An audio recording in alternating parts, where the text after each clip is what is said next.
Hey there, and welcome back to Culturally Sound. I'm here sitting with Allan Richards, the growth manager at Easy DMARC. Allan, tell us about your journey, where you've been, how you got there, and what's exciting for you. Yeah, it's been quite a ride, Chandler, to be quite honest with you. Earlier in my working career, probably 20, 30 years, 20 years ago, just say 22 years ago, I started in the car industry, believe it or not. I started, Oh wow.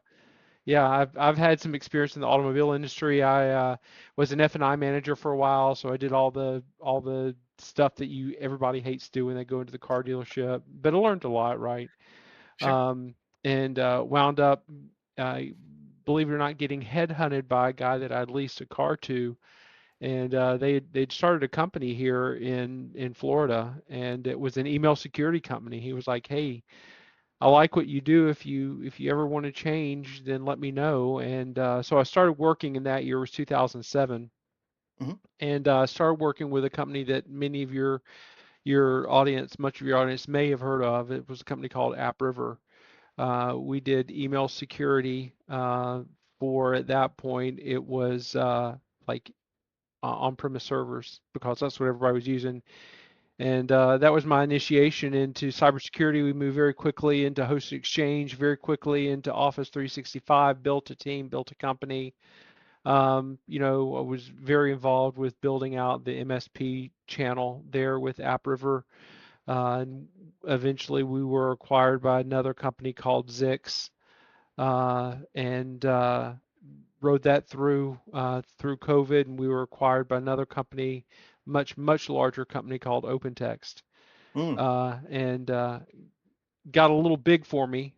Where they had 25,000 employees, but it was a good ride. It was, I was there for 18 years, which is really unheard of in the Yeah, technology industry for for sure. somebody to be at one job for 18 years. But then Hmm. I left last year and came over here to work with EasyDMark. I wanted to get back into that space where I really was at a spot where a company was really responsive to MSPs and listening to MSPs.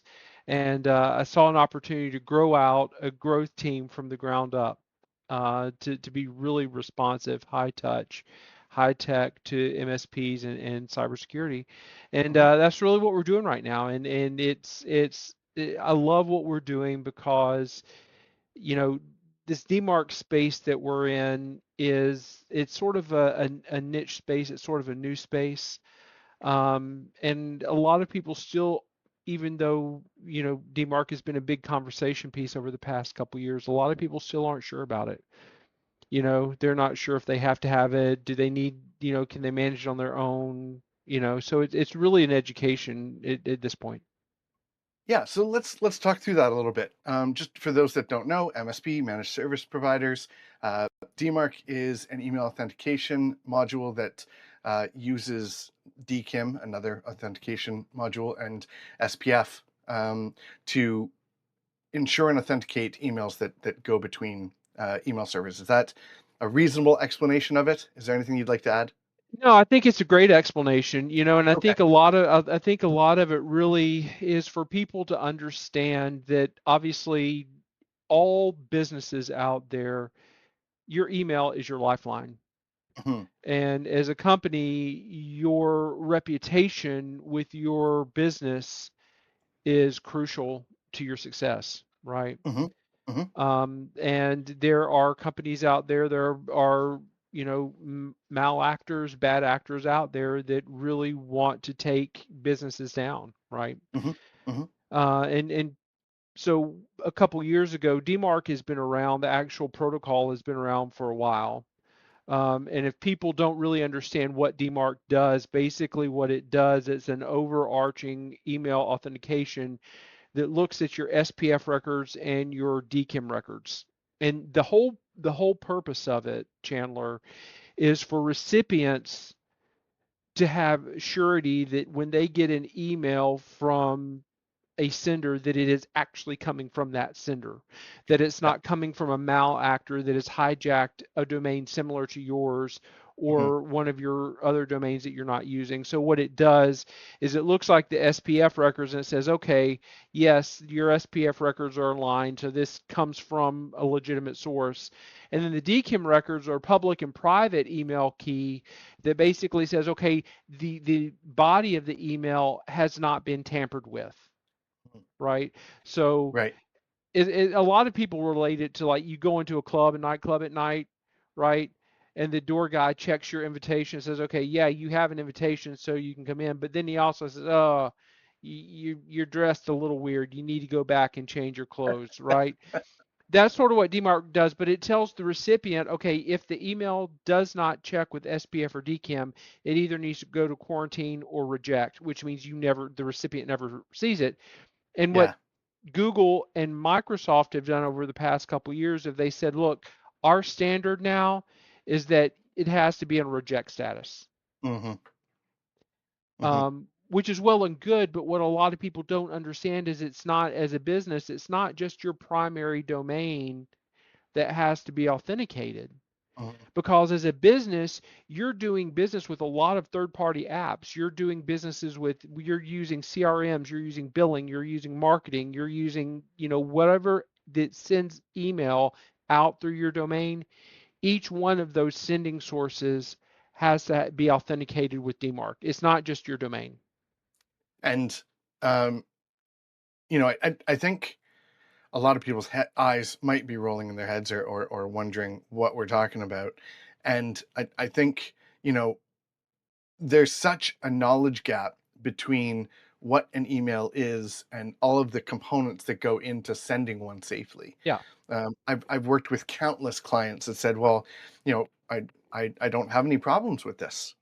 And you know, some consultants are saying, well, you only need a DMARC um, record if you're sending to 5,000 emails a day. And it's, that's not really true. When I worked with a travel company who had a $60,000 bill sent on and confirmed by the CEO of the company. The CEO of the company never sent that email to accounting to approve that bill, Yep. and it almost got paid. Yep. So, it's not just about broadcast sends or newsletter sends, like high volume email sends. That's another reason to have it. But the spoofing and the phishing and the AI element, and how quickly they can knock on the door and rotate codes is just, and passwords are, it's a much longer conversation. But the point here is, it doesn't matter how big your company is, you need these three records on your set in place to support your email sends, to make sure that those that are receiving them are accurate and properly received. So what what's your first step? What's your entry, when you're first working with a new client or a new MSP? Where do you direct them or point them to look first for, uh, to make sure that we're doing things properly and responsibly? And what can our listeners do sort of out the gate to make sure that they're aligned, and if they're not, they're able to reach out for some advice? Yeah, so I mean, that's a great question. And one of the things that I would say about DMARC protocol is it's just, what you've got to realize is that your cybersecurity and your email security is a multi-layered approach, right? Mm. Hmm. Because you have to protect there's different services that you have to have for different things. Like your email security filters out what's coming in through your email. Then you Hmm. have your DNS protection, which really protects where you're connecting to on the internet. you Hmm. know it- the DMARC protocol and your DMARC sending is really more, it is down at the DNS level. And I worked with one of my previous coworkers, and they said everything is DNS, right? Everything, because DNS really is the core to Yes. everything. And so Yeah. when you're looking at this, is a DNS setting at the Hmm. very basic Hmm. of everything. So what we do, one of the tools that we provide is on the easydmark.com website. There's a domain Hmm. scanner. You can actually go in and you can just plug your domain in, and it's going to give you a score. and it'll tell you where you rank, right? What is the score that you're looking at? How Hmm. prepared are you for this? Because what a lot of people don't understand is that if there is, and just to give you an example of what you were talking about, Chandler, if a client gets an email in or a business gets an email in and inadvertently clicks on a link, right? There's a lot of things. They may not see anything that happens, right? But here's what we call business email compromise attack, right? A business clicks on a link, they may not know it, they may know it, nothing happens, but what's going on in the background, what they don't see, right? Is these black hats, the bad guys are monitoring your email. They've gained access, they've gotten your password, and now they're monitoring all of your in and out emails. And they're looking for something that is financial related, right? Hmm. Hmm. Since they have your email password now, when they see an email that comes in that's financially related and they know who to contact, then they can get into your email and they can send that email that you were talking about that says, hey, I need you to send this money here. And it looks completely legit, Yep. right? It Hmm. looks completely legit, Hmm. right? And that's where the DMARC and the authentication, the SPF and the DKIM records come into play to help protect those business email compromise attacks. But you've got to know where you stand first, right? You've For got to sure. know a score. And we have on the Corethos website, we've partnered with EasyDMARC to build that domain scanner into our email delivery management page. So you can head over there, run your URL or your domain through that scanner, and it'll give you back a score, and then we can talk about what that score looks like. Yeah, I mean the And other thing is that I mean you guys have the ability as MSP right with your clients, and a mhm, lot of clients don't understand this. There's ways that you can protect the domains that you don't use as your yes, primary domain, right?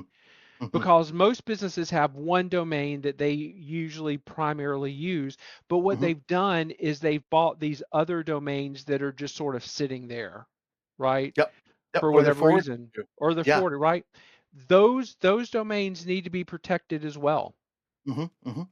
Yep, and a lot of my clients, their host domain for their website is different from their emailing domain, for security reasons and for other reasons, and clients don't know that they use this alternate domain for their as their email server, their mail server, and so they don't protect their host domain, and the bad actors, the black hats, are emailing from the host domain because it's unprotected. And it's immediately recognized because it's brand related, and they're following the requests and the details that come across in Yeah. those emails. It's wild, the creativity behind what they're trying to do.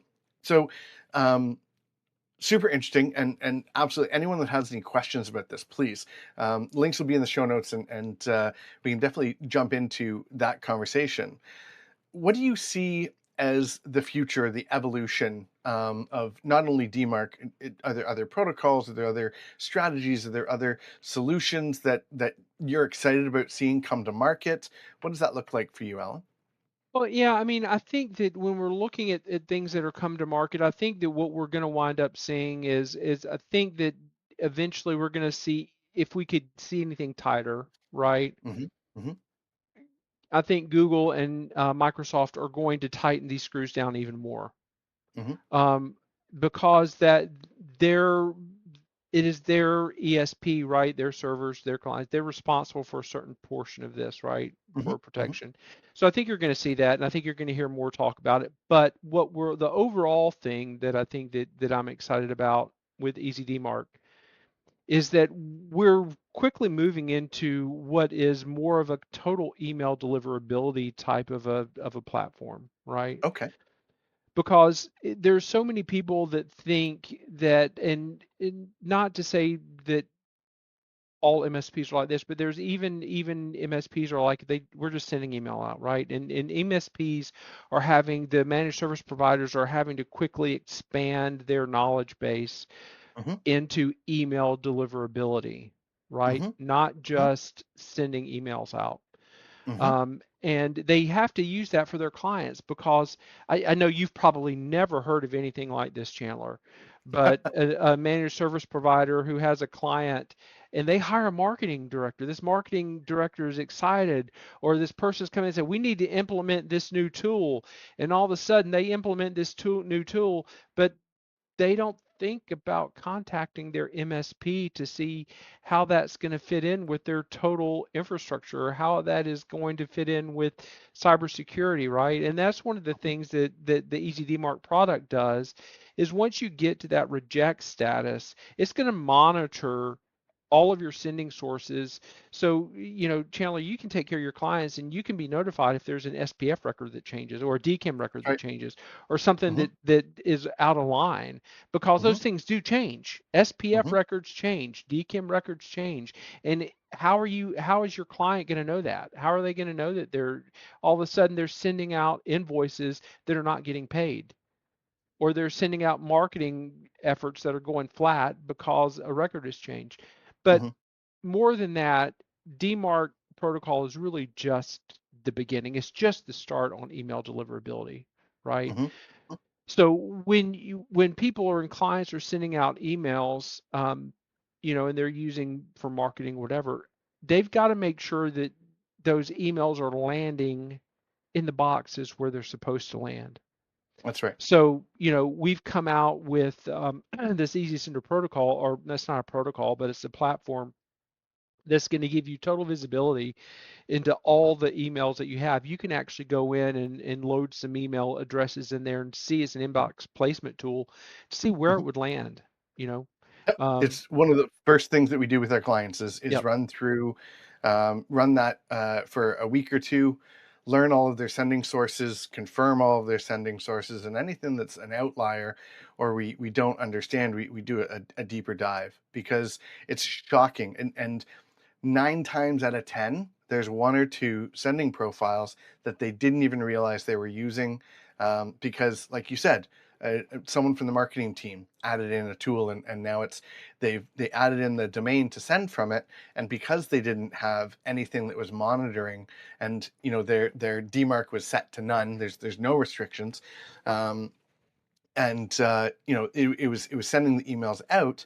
They didn't even know that that tool was using it.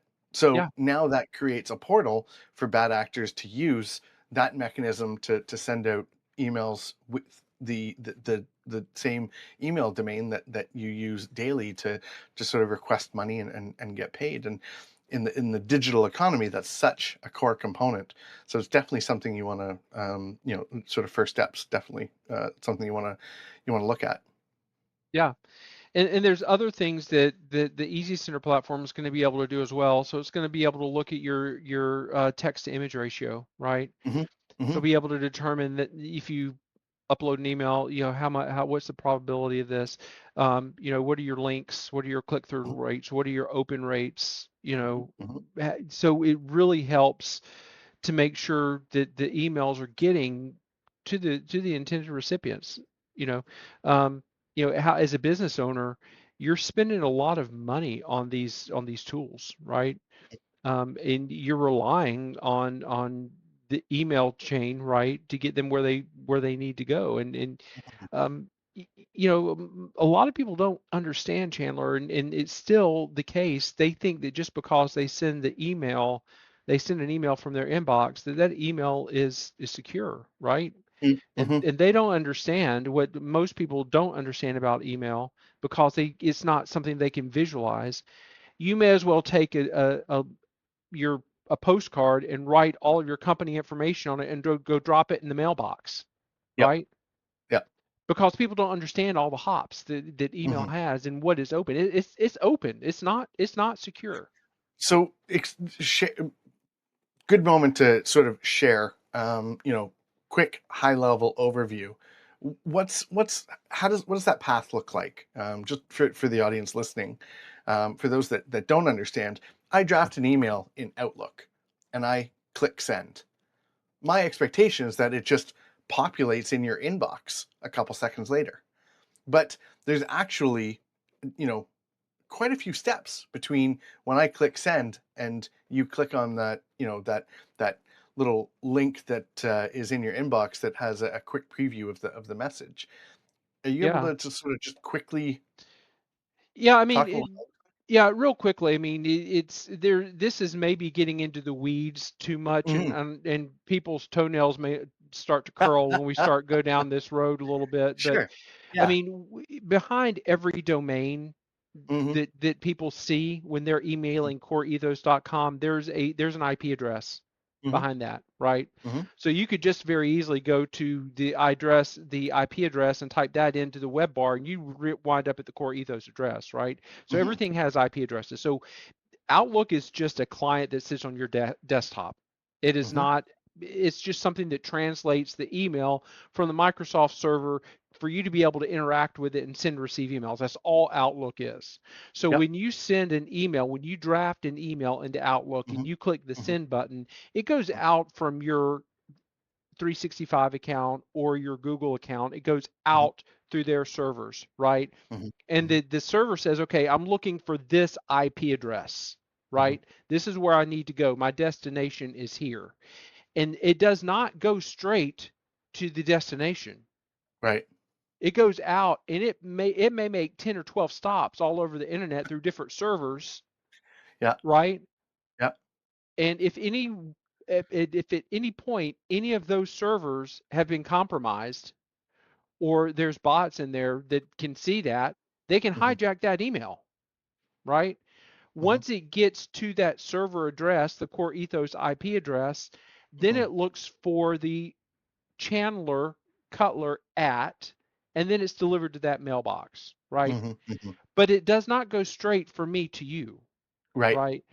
So part of that is where, like TLS encryption comes into play, right? Mhm. Because if I'm sending you an email and it's TLS encrypted, TLS is like a security key that's on the front of the mailboxes. And if I email you and I send it under TLS encryption, it's going to go to your server, and it's going to make a handshake. It's going to say, "Oh yeah, I recognize that encryption. You can come on in," right? And it's not fully encrypted, right? Like it's not for compliance encrypted, right? But the majority of a lot of the emails now are coming out TLS encrypted. And if you really want to enforce something with Easy DMARC, you can enforce the TLS encryption, which means that as a business, I'm not going to receive any email unless it's TLS encrypted. Mhm. And that's going to that's another layer of security that you can have to make sure that the sender is sending out with TLS encryption, and they're just not some bot out there sending stuff out of an unprotected mailbox. Mhm. Yeah, and that's a process and a protocol that we, make sure is in effect for all of our clients. It's just it's one more step. It's a little bit more secure. It's a little bit more awareness. It's just makes it a little bit harder to interrupt, right? So definitely something that we build out and make sure is in place for all of our clients. And again, if any of that is interesting, or you have any questions, by all means, um, we'll have some links in the show notes and to for some information as well as um, where you can get in touch and get some more information about what that looks like. So from a next steps perspective, um, Microsoft, Google, they're going to clamp down a little bit more. They're going to make it a little bit more secure. Spam rates. Do you have any perspective or any thoughts on the amount of garbage that lands in everyone's inbox these days? And any thoughts on how that's going to change, or if anything's going to be done about it? What are your thoughts on that? I think there's only so much that you can control about what people are sending out. The only thing that Hmm. you can do is control what you're receiving, right? Hmm. Um, and so you've got your email protection, which is Hmm. hopefully, right, if you have a good quality email protection, and I'm definitely not going to drop any names out there. You can drop some names, but I'm not going to drop any names, right? But they should be searching for links in the email and testing all the links. They should be that are embedded in the email. They should be looking at these addresses to make sure that their phishing and malware is not in there. But Mm-hmm. inevitably, there's something that's going to get through, right? Mm-hmm. That's why on an internal basis, you also have to have something that checks every link that you, like a DNS checker that checks every link that comes Mm-hmm. into the company. That's one of those layers that we were talking about. Mm-hmm. Mm-hmm. But the other thing for example, like with EasyDMARC, one of the things that we have is a lot of people don't understand or they don't know that when DMARC is implemented, right, and that Mm-hmm. DMARC protocol is set in place, there's a tag in there. It's called a RUA tag in your DNS Mm-hmm. setting, Mm-hmm. and it basically generates a report of all of your compliant emails, all of your non-compliant emails, and also your threats, Mm-hmm. right? But the problem is that report that shot back from your DNS provider is all in XML files. Yep. So, I mean, and I've heard of MSPs like, I'm just going to do this by myself. I can just do DMARC management by yourself. And then one thing I say is, well, are you an expert in ancient Egyptian hieroglyphics? Because that's really, if you're not going to be able to parse those XML reports, Right. right? Mm-hmm. So with the EasyDMARC platform, we take those reports, we parse them out into aggregate reporting, so you can actually see where your emails are, where they have succeeded, where they're failing, and you can also see the threats. So Mm-hmm. you can see the actual threats that have been made against your domain and the Mm-hmm. domains that you have that you necessarily aren't using. Mm-hmm. And that's a huge plus because it's a verification that yes, this is working, this is doing what it's supposed to be doing, even though you don't see it running. It's Right. running in the background. Just that added extra layer of security and information, so that your IT team can sort of go to work on cleaning things up and just making sure that things are a little bit more secure. So your role, what does your day look like at EasyDMARC, with your team and sort of with growth strategies around EasyDMARC? Yeah, I mean, so growth strategies are really important because I think that, when we're looking at the DMARC space is the managed DMARC space is growing, right? There's a lot of companies out there that are popping up for managed DMARC services. And what we really try to do, and is we understand that MSPs, they need help through this journey, right? Hmm. Because one of the things that you can't do is you can't just go in, and we always say DMARC is a journey, it's not a destination, because you can't just go in and just flip DMARC, put all your records in, and just go to reject and like, oh, I'm DMARC compliant now, or I'm DMARC Hmm. enforced, right? Because then everything's going to start, you're not going to get any email. And I've seen that before, right? Hmm. I've seen it Hmm. where companies have come in and say, hey, I need help because, and we look at it like, oh, you're on reject, but none of your sending sources are set up, right? Hmm. So Hmm. we walk you through that process, and every MSP, sort of like you, that comes on board, they're dedicated to growth manager, and that's my team, right? And our team is to make sure that we understand from a one-on-one perspective with the MSP, what Hmm. is your growth strategy, right? How do you want to grow your business? Because we see this not necessarily as a selling of DMARC licenses or DMARC users, but how can we help take this platform and help you as an MSP become a better MSP? How can we help you to understand? So we have training sessions along through the year as well to help enlarge your knowledge in your MSP practice. But we want to make sure that you have a point of contact, right? I have 4 people on my sales team right now, my growth manager team. The MSPs can reach out to them at any point via email and say, hey, look, or phone, say, hey, look, I need some help with this. What's going on here? We'll set meetings for you. We'll walk you through. We have a crack technical team that just is really phenomenal, that just walks you through and get online with you if you're having any difficulties. Because from the time that you start the DMARC process to the time that you're on like a P reject status, which is what we call P reject, you could be looking at 6-8 weeks, right? Hmm. Depending on how many sending sources you have. Because once you set that initial DMARC record in place in your DNS, we're going to pick up all your sending sources. Right, and and that's where the MSPs like you come into play, because you can go in the platform and you can see all of their sending sources, and you can ask them, say, hey, Mr. Customer, are you really using this? This is something, are you using all these sending sources? All right, we need to get these records set. And you Mhm. can get them set up, and then you monitor them, right? Once you're monitoring them, you put it into quarantine status. So there's three statuses of DMARC. You've got the none, which basically does nothing at all. You may as well not have DMARC set up. Or you can Mhm. have quarantine, which means that if the SPF or DKIM are not in alignment, then that email goes to the recipient's quarantine. Because remember, DMARC is outbound. It tells the recipient what to do with the email if it doesn't align. So quarantine goes into the recipient's spam box. And then you have reject, which means that if the SPF or the DKIM do not align, then that email is never received by the recipient, is rejected. And how do you work with your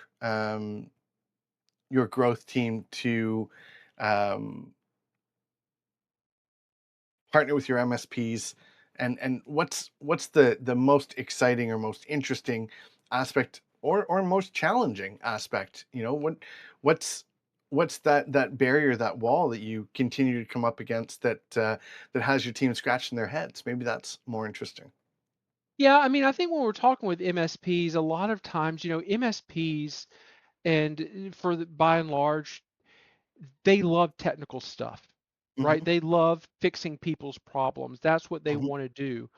Hmm. When it comes to sales and how do they sell, Yep. they need some help, Yep. right? They need some help, because what they'll do a lot of times, MSPs will go into their clients and they're going to say, okay, well, these are the services, I have. What do you want?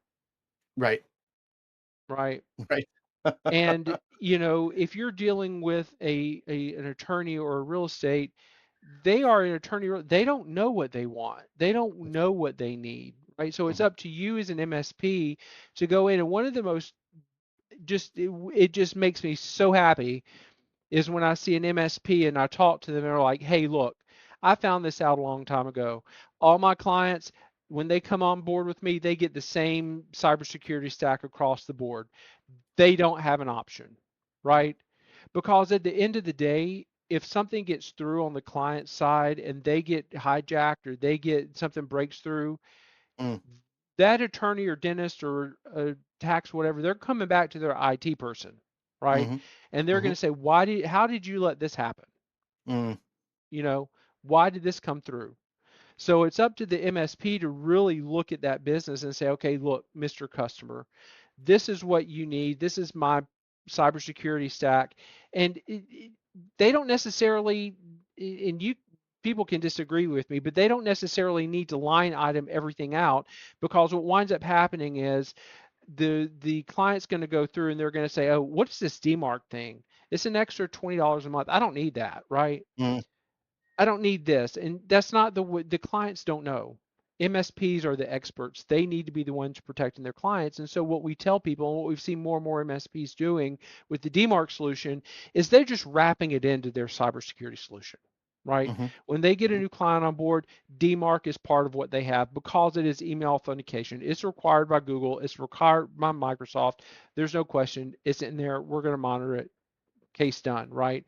The other Mhm. question is how do I do it with clients that are already under contract for a year, right? And I want to implement DMARC, and I've heard MSP say, well, I can't implement this for 6 months because their contract doesn't end until the first of the year. Mhm. And what we've had real good success with the MSPs is just saying, look, you go to your client, say, Mr. Client, there's been some upgrades in email protocol. We need to make sure that your emails are getting where they need to be. We need to implement a one-time fee of $200 or whatever, right? Sure. Sure. We need to get this implemented. And they implement on a one-time fee, and then when their contract comes around, they can work it into their Build it in. next contract, build it Sure. in then. Sure. But that's a way that you can go in and you can just do it immediate, or do an immediate quick fix on it, and go from there. But this is a Mhm. service that MSPs are providing, right? They are providing the service. It is Mhm. a revenue generation. It is another way to help MSPs reach their goals. Mhm. In addition to, I mean, you've done it. You just said it, right? You have the domain scanner on your website, right? We also look at this as a lead generation tool for MSPs. You may not Sure. make a lot of money off of a DMARC engagement, but what it does is it gives you another point of access to market all of your other security services for. Sure. Sure. Yeah, and I think that's sort of the crux of the solution is diversification of service provision, right? And I think it's now more important than ever to have a bit of a diversified strategy in how you approach, and if you don't, having solutions in hand, such as EasyDMark or any other platform where you can lean on and get educated or find partners to work in that space from an MSP perspective, but from a client perspective, being curious about who's providing the services and what's included in there, because having a line item or just confirming that DMARC is wrapped up in that solution is critical for customers. So now from a team perspective, being the growth manager for Easy DMARC, you have a 4-person team now. Any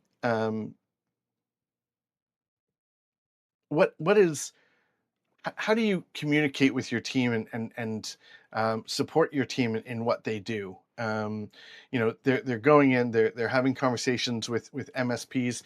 What kind of feedback are you getting back from MSPs and the challenges that they're experiencing, and how do you navigate with your team or collaborate or co-create with your team to bring those solutions to back to the MSPs that you're working with? Well, one of the things I think is important is I've told my team, and I tell them all the time, I was like, I want to be on these calls with these MSPs, right? Hmm. From a management standpoint, it's not just enough for me to get reports back. I want to have that contact with the MSPs, right? Hmm. Hmm. And there's a lot of times with MSPs, they work with their account manager or their growth manager, not necessarily with us, but just with any company. And sometimes they feel like they need to have another connection, right? They need to Hmm. have another person that they can, if something, I'm from the South, so like if something starts crawfishing, you ever heard that term before? If something Sure, starts sure. crawfishing, start, crawfish walk sideways, but if something starts going off track, they need to be able to know that they've got somebody in their corner, right? Hmm. Hmm. So, and I want to hear that. I want to hear the MSP's concerns. And so it's more of a collaborative effort between myself and the growth manager. What can Hmm. we do? What can we do on this, right? And what our goal is, how can we, number one, how can we find a way to say yes Hmm. to the MSP? And Hmm. how can we make them a better MSP and how can we help them grow, right? Love that. Love that. And that's really what we are. And I guess from a more of a negative, I guess it's, and I don't like to be negative side point, but it's MSPs are like, I'm too busy for DMARC. I've got much more things going on, right? Yeah, It's such a yeah, small part of what we do, and it is, granted, it is smaller than some of the other network operations that you have going on, but sure. sometimes some of those very small things can make such a big difference in the client's reputation. I mean, if you think Hmm. about clients out there and you look at the average amount that they are taken for in a like a phishing or a malware attack, Mm. it would sink any business out there. It would sink any small business out there if they're hit for you know a ransomware for $80,000. Right. Then in regulatory fees and everything. I mean, it's insane. Hmm. Hmm. Hmm. Yeah, it gets steep quick. What what areas is what area fills your cup the most when you're able to connect with those MSPs and find those solutions? Is there anything that um, really gets you excited, or you get off that call and you just it really says that you're doing good work? Yeah, I mean, when I'm talking to an MSP and I'm taking him through And like Mhm. one of the things that we've done, and you've seen it with that domain scanner, we give them that Mhm. risk assessment tool, right? Mhm. And when an MSP can take that risk assessment report that's drawn out in third grade language, and I've heard it over and over again, where MSPs have run it to their client because when they're looking to grow their business, right? What Mhm. avenues do MSPs have for clients, right? They go to their or leads, they go to their a lead and they say, hey, I'm an MSP, I like your business, I'm better than this other MSP, right? Sure. Sure. But when you can go to a client and you can actually lay on their desk and you can show them black and white Mhm. where there actually is an issue for them, and you're Mhm. pointing out a danger point for them in their Mhm. business, Mhm. and and we help them with that and tell that client we have a solution for this, Mr. Mhm. Customer, your DNS records are in danger of being hijacked. We can help you with this. Mm. That just really that for the business community, for the MSP, for us to be able to empower them to be able to do that to grow their business, Mhm. that that's to me that's incredible. That's excellent. That's excellent. And I absolutely agree. Anytime you can equip them with information that has tangible results, it's a critical component of getting through that door and having that conversation. If if you were to turn this conversation a little bit more on yourself, Alan, if you were to describe yourself in 3 words, what 3 words do you think you'd use?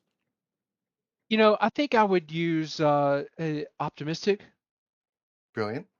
You know, Hmm. always learning, right? Hmm. And a problem solver. I think Wonderful. I would probably do those.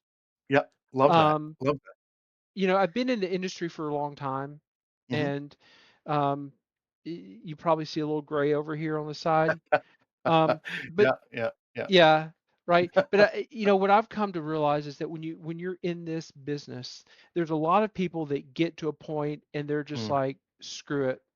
You Mm. know, I want to go in, I'm going to punch the card, right? I'm just going to do the minimum. But there's a lot of people, and what I realize is that there's people out there, MSPs out there that are reliant on us. Mhm. They're reliant on our team to help get them answers Mhm. because we understand that each MSP out there, their clients are reliant on them, Mhm. right? And when you're talking about small businesses and protecting small businesses, these small businesses have invested their lives into their business, Mhm. right? That is their blood, sweat, and tears in there. It is their business reputation. It is their income. These MSP, these smaller clients also, they have clients the employees that are dependent on them. If they Mhm. get hit by something, there's a whole chain of effects that go through, right? How can we help make them more protective? Mhm. Mhm. Absolutely agree. I mean, blood, sweat, and tears sometimes in the same day, for sure. Yeah. What do you lead your team with a guiding quote, or do you have a mantra that sort of speaks into what guides you in your leadership of your team? Yeah, I mean, I think it goes back to really find a way to say yes, Yep. right? Love that. Hmm. Find a Hmm. way to say yes because every day we talk to MSPs and they may say, well, no, I can't do this, right? And I've taught my team go back and Hmm. ask more questions, get more information because we don't and this is not just a sales thing to get a sale, but you don't take no, right? And that's something that I think MSPs can learn too from this whole thing is when they're in there with a client and the client says, "No, I don't need this DMARC thing. I don't need this." Hmm. Hmm. Mr. Scott, why don't you think you need this? Tell me more about your thought processes. Hmm. Draw people into conversations. Draw MSPs into conversations, right? We're not in there just to sell a license. We're there to build a relationship. We're in there to find out how their businesses work. What is their mindset? What are their challenges? And there might Hmm. be a solution. If we can get in there and find out what an MSP's challenge is, we Hmm. might have a solution for it that's not DMARC related. right? Right. But we may be able to point them to another solution, and maybe that solution fixes a much bigger problem for them. And I think, building that relationship and understanding those other avenues of friction or challenges, and, you know, we've all had lives before the seats that we're sitting in. There's a wealth of knowledge, and you never know, what might come of that conversation, and particularly when you're dealing with someone such as yourself that wants to be a part of that solution, wants to find the answers, and is willing to go the extra mile to support you. Couldn't agree more. Couldn't agree more. What do you have a morning routine, or some sort of framework that sets you up for success for the day, or what does that look like for you? Well, it's a little bit different for me than a lot of people. Okay. Okay. Um, just to give full frame of reference, I sit physically in the Redneck Riviera, the northern Gulf Coast of Florida, up in the Okay. Pensacola, Panama City beach area, if people All right. familiar with it. My team sits in Yerevan, Armenia, Oh wow. where my sales team is, and they are a great team. So my morning routine generally starts. I generally start about 4:30 or 5 in the morning. Ooh, okay.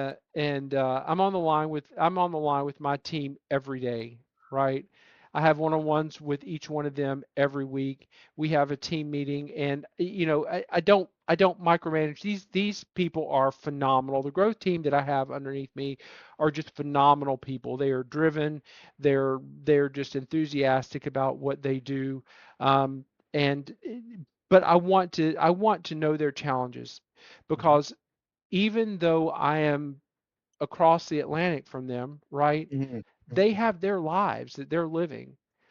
And I think as a growth manager and as managers in general, you've got to pay attention to your team. You've got to know what is driving them. Just like we talk to our MSPs, I Yep. talk to my team and I'm like, how's your day going? What's going on with you? Because what we don't understand as managers is that these people that we manage, we're helping them to build their careers, Hmm.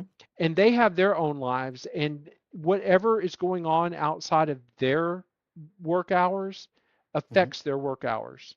Hmm. So Hmm. one of my guiding principles has always been, right, I've had an open door policy with every team that I've managed, and we have one-on-ones, and I tell them on the weekly one-on-ones, this is not me giving you feedback on what you do. This is your time, Hmm. right?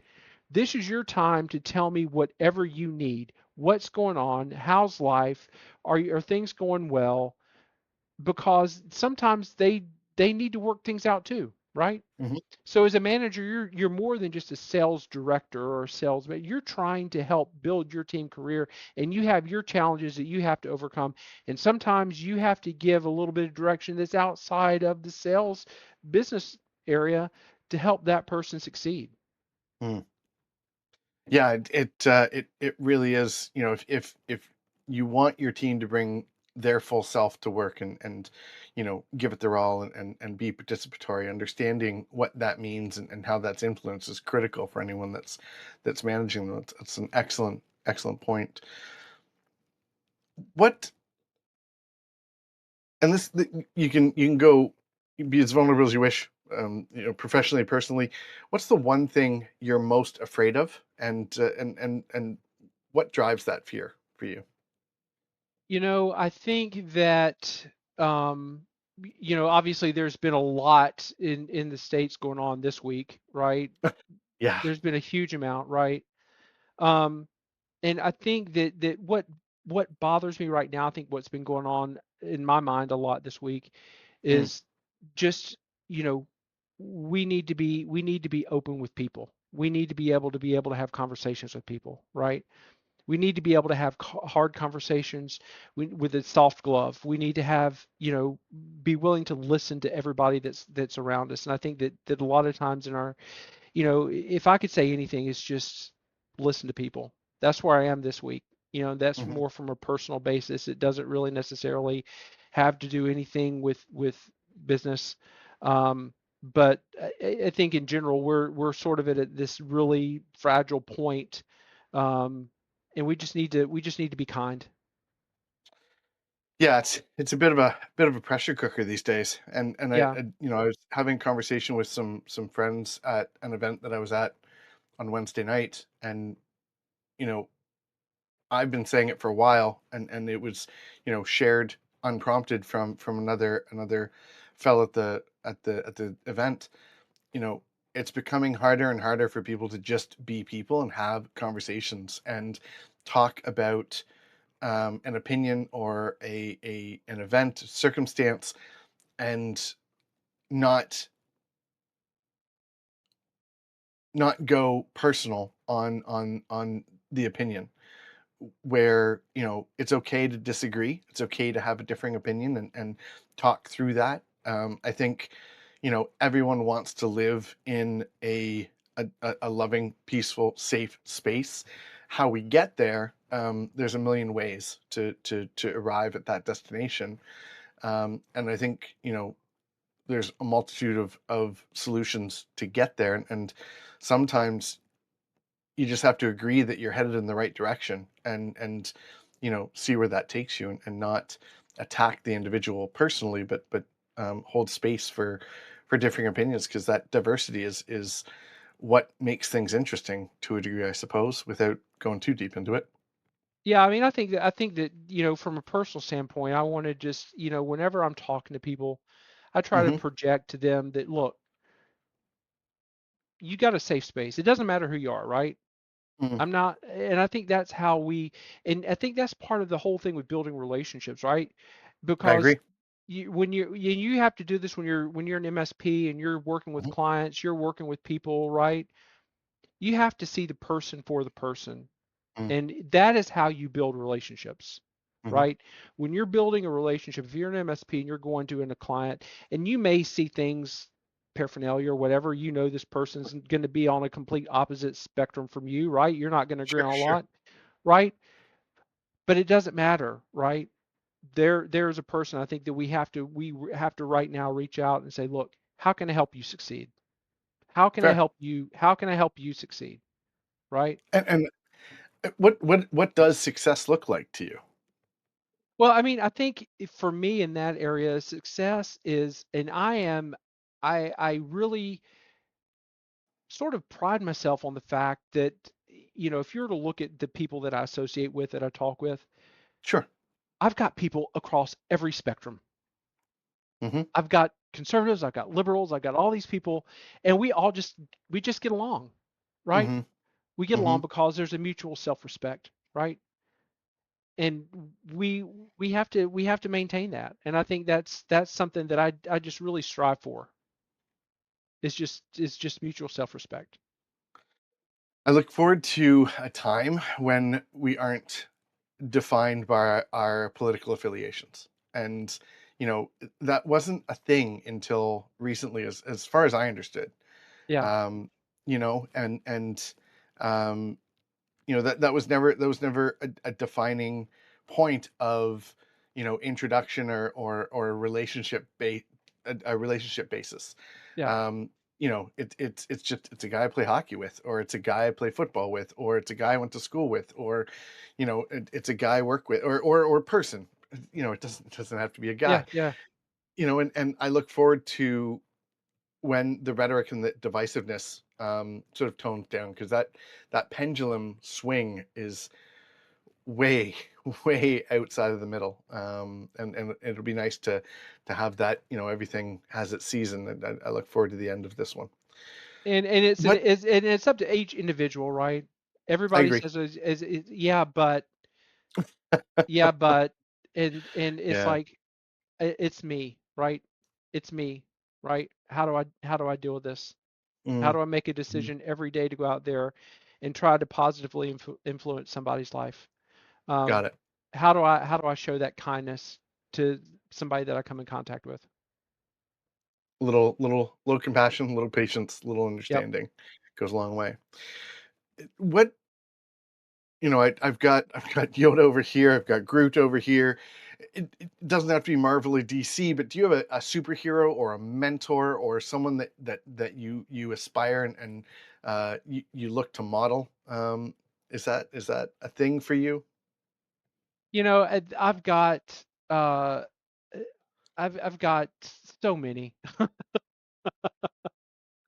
I've got so First, many. first You one that know, comes to mind. Do you have one that? um, you know, I don't have one. There's so many. I would have to cipher through. It's just,